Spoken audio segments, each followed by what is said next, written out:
Victor అన్ని రకాలుగా మాకంటే తెలివైనవాడు.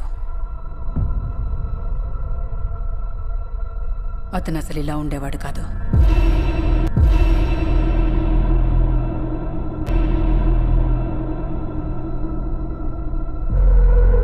అతను దయతో అందర్నీ నా వాళ్ళనుకునేవాడు. కానీ తర్వాత తనెంతో ఇష్టపడిన దాన్ని తనకి దూరం చేశారు. తను బాధలో ఉన్నాడని తెలుసు, కానీ తన మనసింత ముక్కలైందని నేనస్సలు ఊహించలేదు.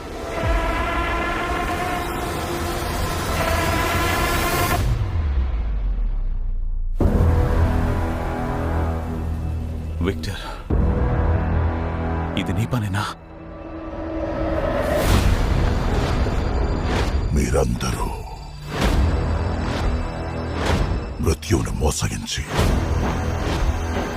ఇన్నాళ్లు బతికారు, కానీ ఇప్పుడు ఆ మృత్యువుని తప్పించుకోలేరు. చెప్పు విక్టర్, ఇదంతా నువ్వు చేసావా? ఒట్టేసి చెప్తున్నా, నీకు నరకం అంటే ఎలా ఉంటుందో చూపిస్తా.